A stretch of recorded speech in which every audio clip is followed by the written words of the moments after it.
ನಮಸ್ಕಾರ ಸ್ನೇಹಿತರೆ, ಈ ವಾರದ ಇನ್ನೊಂದು ಹೊಸ ಸಂಚಿಕೆಗೆ ನಿಮ್ಮೆಲ್ಲರಿಗೂ ಸ್ವಾಗತ. ನಾನು ನಿಮ್ಮ ದೀಪಕ್ ಕ್ಷೇತ್ರೀಯ. ಈ ವಾರ ಎಂತದ್ದು ಗೊತ್ತಾ, ಹೋಟೆಲ್ಸ್ ಅಲ್ಲಿ ಎಲ್ಲ ನಿಮಗೆ ಹೋದ್ರೆ ಖಾರಾ ಬಾತ್ ಕೊಡ್ತಾರೆ, ಅಂದ್ರೆ ಉಪ್ಪಿಟ್ಟು. ಸೊ ನಾರ್ಮಲ್ ಅಲ್ಲ, ಮಸಾಲಾ ಉಪ್ಪಿಟ್ಟು. ಅದನ್ನ ಯಾವ ರೀತಿ ಮಾಡ್ತಾರೆ, ಒಂದು ಸ್ಮಾಲ್ ಟ್ವಿಸ್ಟ್ ಇದೆ.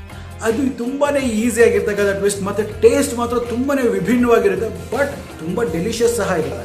ಒಂದೇ ತರ ಉಪ್ಪಿಟ್ಟು ತಿಂದು ಬೇಜಾರಾಗಿರೋಕೆ ಸ್ವಲ್ಪ ಡಿಫ್ರೆಂಟ್ ಒಂದು ಒಳ್ಳೆ ಮಸಾಲೆ ಉಪ್ಪಿಟ್ಟಿನ ಒಂದು ರೆಸಿಪಿ. ಸೊ ಮತ್ತೆ ಏನಾದ್ರೂ ತಡ ಮಾಡಿದಿರಾ, ನಡೀರಿ ಒಂದು ಅದ್ಭುತವಾದ ರೆಸಿಪಿ ಯಾವ ರೀತಿ ಮಾಡಬೇಕು ಅನ್ನೋದನ್ನ ನೋಡುವ.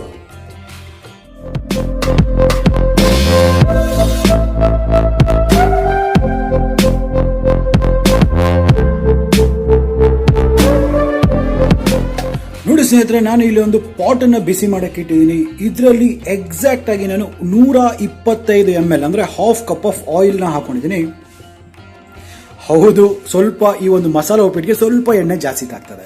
ನಿಮಗೆ ಜಾಸ್ತಿ ಆಯ್ತು ಅಂತ ಹೇಳಿದ್ರೆ ನೀವು ಎಣ್ಣೆ ಕ್ವಾಂಟಿಟಿನ ಸ್ವಲ್ಪ ಕಮ್ಮಿ ಮಾಡ್ಬೋದು, but this is the perfect measurement. ನೋಡಿ, ಎಣ್ಣೆ ಚಂದ ಬಿಸಿ ಆಗಿದೆ, ಫ್ಲೇಮ್ ಅನ್ನ ಲೋ ಮಾಡ್ಕೊಳ್ಳಿ.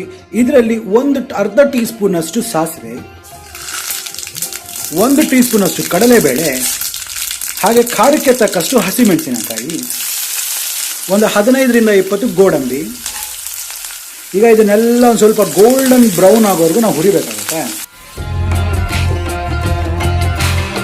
ಹಾಗೆ ಇದರಲ್ಲಿ ಒಂದು 2 ಎಸಳು ಕರಿಬೇವಿನ ಸೊಪ್ಪನ್ನು ಸಹ ಸೇರಿಸ್ಬಿಡ್ತಾನೆ. ನೋಡಿ, ನೀವು ನೋಡ್ತಾ ಇದ್ರೆ ಈ ಎಲ್ಲ ಬೇಳೆಗಳೆಲ್ಲ ಕ್ರಿಸ್ಪ್ ಆಗಿದೆ, ಇದೊಂದು ಸ್ವಲ್ಪ ಗೋಲ್ಡನ್ ಬ್ರೌನ್ ಆಗಿ ಟರ್ನ್ ಆಗಿದೆ. ನೋಡಿ ಸ್ನೇಹಿತರೆ, ಇದೆಲ್ಲ ಇಷ್ಟು ಗೋಲ್ಡನ್ ಬ್ರೌನ್ ಆದರೆ ಇದು ಪರ್ಫೆಕ್ಟ್ ಆಗಿದೆ ಅಂತ ಅರ್ಥ. ಸೊ ಇದರಲ್ಲಿ ಏನು ಮಾಡುವ, 50 ಗ್ರಾಮ್ ಅಷ್ಟು ಈರುಳ್ಳಿನ ಈ ರೀತಿ ಕಟ್ ಮಾಡಿರ್ತಕ್ಕಂಥದ್ದು ಹಾಕೊಳ್ತೇನೆ. ಈಗ ಫ್ಲೇಮನ್ನು ಜಾಸ್ತಿ ಮಾಡ್ಕೊಳ್ಳಿ. ಈಗ ಈರುಳ್ಳಿ ಎಲ್ಲ ಸ್ವಲ್ಪ ಟ್ರಾನ್ಸ್ಲೂಸೆಂಟ್ ಆಗಬೇಕು, ಅಲ್ಲಿವರೆಗೂ ನಾವು ಇದನ್ನ ಕುಕ್ ಮಾಡುವ. ನೋಡಿ, ಆನಿಯನ್ಸ್ ಎಲ್ಲ ಟ್ರಾನ್ಸ್ಲೂಸೆಂಟ್ ಕಲರ್ ಟರ್ನ್ ಆಗಿದೆ, ಇಷ್ಟ ಆದರೆ ಇದು ಪರ್ಫೆಕ್ಟ್ ಆಗಿದೆ ಅಂತ ಅರ್ಥ.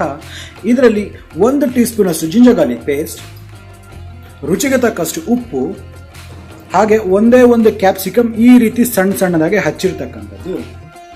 ಈಗ ಇದನ್ನ ಮಿಕ್ಸ್ ಮಾಡ್ಕೊಳ್ಳೋಣ ಅಂಟಿಲ್ ಎಲ್ಲಿವರೆಗೂ ಈ ಒಂದು ಜಿಂಜರ್ ಗಾರ್ಲಿಕ್ ಪೇಸ್ಟ್ನ ಹಸಿ ವಾಸನೆ ಹೋಗಬೇಕು, ಅಲ್ಲಿವರೆಗೂ. ಈಗ ಈ ಆನಿಯನ್ಸ್ ಮತ್ತೆ ಈ ಒಂದು ಕ್ಯಾಪ್ಸಿಕಮ್ ಎಲ್ಲ ಸಾಫ್ಟ್ ಆಗಿದೆ, ಇದು ಪರ್ಫೆಕ್ಟ್ ಆಗಿದೆ.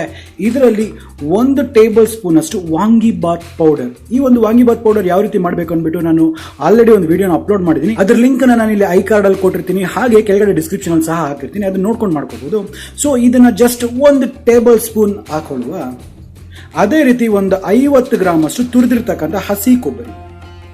ಒಮ್ಮೆ ಇದನ್ನೆಲ್ಲನೂ ಲೋ ಫ್ಲೇಮ್ ಅಲ್ಲಿ, ನೆನಪಿರ್ಲಿ, ಲೋ ಫ್ಲೇಮ್ ಅಲ್ಲಿ ಇದನ್ನ ನಾವು ಚಂದ ಹುರಿಬೇಕಾಗುತ್ತೆ.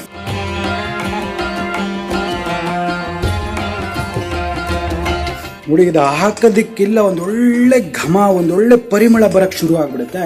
ಸೊ ಈಗ ಏನ್ ಮಾಡ್ಬೇಕಾಗತ್ತೆ, ಇದರಲ್ಲಿ 1 ಕಪ್ ನಷ್ಟು ಬನ್ಸಿ ರವೆ, ಇದು ರೋಸ್ಟ್ ಆಗಿರ್ತಕ್ಕಂಥದ್ದು. ಇದು ಸಪೋಸ್ ನಿಮಗೆ ರೋಸ್ಟ್ ಆಗಿರೋದು ಸಿಕ್ಕಿಲ್ಲ ಅಂತ ಹೇಳಿದ್ರೆ ಏನ್ ಮಾಡ್ತೀರಾ, ಮೊದಲು ಒಂದು ಬಾಣಲೆಯಲ್ಲಿ ಒಂದು 2 ನಿಮಿಷದ ಕಾಲ ಡ್ರೈ ರೋಸ್ಟ್ ಮಾಡ್ಕೊಳ್ಳಿ.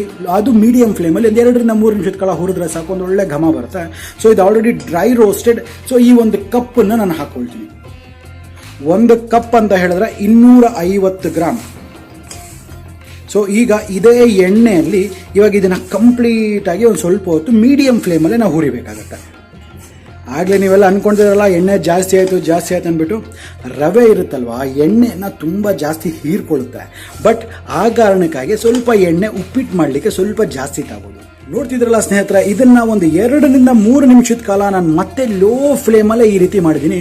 ಯಾಕಂದ್ರೆ ಎಲ್ಲ ಸಹ ಒಂದಕ್ಕೊಂದಕ್ಕೆ ಚೆನ್ನಾಗಿ ಹೊಂದ್ಕೊಳ್ಳುತ್ತೆ ಅನ್ನೋ ಒಂದು ಕಾರಣಕ್ಕಾಗಿ. ಸೊ ಈಗ ಆಗಿದೆ. ಇದರಲ್ಲಿ ಏನು ಮಾಡುವ ಅಂತ ಹೇಳಿದ್ರೆ, ಕೊತ್ತಂಬರಿ ಸೊಪ್ಪು 1 ಟೇಬಲ್ ಸ್ಪೂನ್ ಅಷ್ಟು ಹಚ್ಚಿರ್ತಕ್ಕಂಥದ್ದು ಹಾಕ್ಕೊಳ್ತೇನೆ. ಅದೇ ರೀತಿ 1 ನಿಂಬೆ ಹಣ್ಣಿನ ರಸ. ಇದು ಆಪ್ಷನಲ್ ಇರುತ್ತೆ, ನಿಮಗೆ ಹುಳಿ ಇಷ್ಟ ಇಲ್ಲ ಅಂತ ಹೇಳಿದ್ರೆ ಇದನ್ನ ಸ್ಕಿಪ್ ಮಾಡ್ಕೋಬಹುದು. ಇಲ್ಲ ಅಂತ ಹೇಳಿದ್ರೆ ನೀವು ಸ್ವಲ್ಪ ಟೊಮೆಟೊ ಅನ್ನ ಸಹ ನೀವು ಇದನ್ನ ಉಪಯೋಗಿಸ್ಕೋಬಹುದು. ನೋಡಿ, ಈಗ ಅಳತೆಗಳ ಪ್ರಮಾಣ ನಿಮ್ಗೆ ನೆನಪಿದ್ರೆ, ನಾನು ಈ ಕಪ್ಪಲ್ಲಿ 1 ಕಪ್ನಷ್ಟು ರವೆ ತಗೊಂಡಿದ್ದೆ, ಇದರಲ್ಲಿ ಅರ್ಧ ಕಪ್ನಷ್ಟು ನಾನು ಎಣ್ಣೆ ತಗೊಂಡಿದ್ದೆ. ಇನ್ನೊಂದು ತುಂಬಾ ಮುಖ್ಯವಾಗಿರ್ತಕ್ಕಂಥದ್ದು ನೀರು. ಇದರಲ್ಲಿ ನಾನು 1:3.5 ಅಂತ ಹೇಳಿದ್ರೆ 3.5 ಪಟ್ಟು ನೀರು ಹಾಕ್ತಾ ಇದ್ದೀನಿ. ನೆನಪಿರ್ಲಿ, ನೀರು ಸಹ ಅಷ್ಟೇ ತಣ್ಣೀರನ್ನ ಹಾಕೋ ಹಾಗಿಲ್ಲ, ಬಿಸಿ ನೀರನ್ನ ಮಾತ್ರ ಹಾಕಬೇಕು. 1 2 3 ಮತ್ತೆ ಅರ್ಧ. ಈಗ ಒಮ್ಮೆ ಇದನ್ನ ಕ್ಲೀನ್ ಆಗಿ ಮಿಕ್ಸ್ ಮಾಡ್ತಾ ಇರಿ. ಯಾಕಂದರೆ ಯಾವುದೇ ರೀತಿ ಗಂಟಾಗಬಾರ್ದು. ಈಗ ಬೇಕಾದರೆ ನೀವು ಫ್ಲೇಮನ್ನು ಮೀಡಿಯಮ್ಗೆ ತೊಗೊಳ್ಳಿ, ಹೈ ಮಾತ್ರ ಮಾಡಬೇಡಿ, ಮೀಡಿಯಮ್ಗೆ ತೊಗೊಳ್ಳಿ. ಈಗ ಒಮ್ಮೆ ಮಿಕ್ಸ್ ಮಾಡಿ. ಈ ತತ್ಕ್ಷಣದಲ್ಲಿ ನೀವು ಬೇಕಾದ್ರೆ ಸೀಸನಿಂಗ್ನ ಚೆಕ್ ಮಾಡಿ, ಉಪ್ಪು ಖಾರ ಪರ್ಫೆಕ್ಟ್ ಆಗಿರಬೇಕು. ಏನಾದರೂ ಅಡ್ಜಸ್ಟ್ಮೆಂಟ್ಸ್ ಇದ್ದರೆ ಇದೇ ಸಂದರ್ಭದಲ್ಲಿ ಮಾಡ್ಕೋಬೇಕು. ಯಾಕಂತ ಹೇಳಿದ್ರೆ ಇದೆಲ್ಲ ಬೆಂದ ನಂತರ ನಾವು ಯಾವುದೇ ಕಾರಣಕ್ಕೂ ನಾವು ಸೀಸನಿಂಗ್ನ ಅಡ್ಜಸ್ಟ್ ಮಾಡ್ಲಿಕ್ಕೆ ಆಗೋದಿಲ್ಲ. This is the perfect time to adjust the seasoning.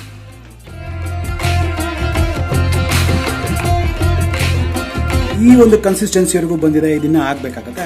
So ಏನು ಮಾಡುವ, ಈಗ ಇದನ್ನು ನಾನು ಲಿಡ್ಡನ್ನು ಕ್ಲೋಸ್ ಮಾಡಿಬಿಟ್ಟು ಆನ್ ಎ ಲೋ ಫ್ಲೇಮ್ ಒಂದು 10 ನಿಮಿಷದವರೆಗೂ ಇದನ್ನು ಇದೇ ರೀತಿ ಕುದಿಯೋದಕ್ಕೆ ಬಿಡ್ತಾ ಇದ್ದೀನಿ. ಸೊ ನಿಮ್ಗೆ ಏನಾದರೂ ಕನ್ಸಿಸ್ಟೆನ್ಸಿ ಸ್ವಲ್ಪ ಸಾಫ್ಟ್ ಆಗಬೇಕು ಅಂತ ಹೇಳಿದ್ರೆ ಇನ್ನೂ ಒಂದು ಅರ್ಧ ಕಪ್ಪನ್ನು ನೀವು ಜಾಸ್ತಿ ಹಾಕೋಬಹುದು.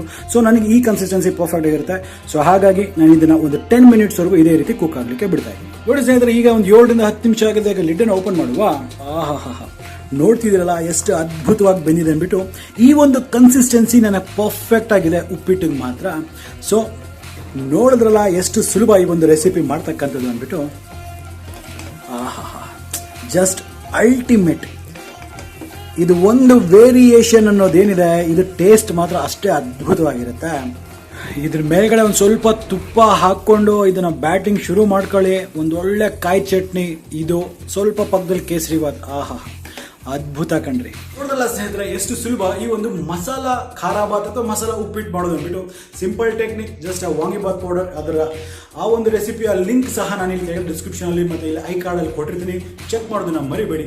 ಹಾಗೆ ಈ ರೆಸಿಪಿ ಯಾವ ರೀತಿ ಆಗಿದೆ ಅಂದ್ಬಿಟ್ಟು ನನಗೆ ಕಮೆಂಟ್ ಸೆಕ್ಷನ್ ಅಲ್ಲಿ ತಿಳಿಸೋದನ್ನ ಮರಿಬೇಡಿ ಅಂತ ಹೇಳ್ತಾ, ಮತ್ತೆ ಇನ್ನೊಂದು ಸಂಚಿಕೆಯಲ್ಲಿ ಇದೇ ರೀತಿ ಭೇಟಿ ಆಗ್ತಿರೋ ಅಂತ ಹೇಳ್ತಾ, ದೀಪಕ್ ಕ್ಷೇತ್ರ ಸೈನಿಂಗ್ ಆಫ್ ಅಂಡ್ ಜೈ ಹಿಂದ್, ಜೈ ಕರ್ನಾಟಕ, ನಮಸ್ಕಾರ.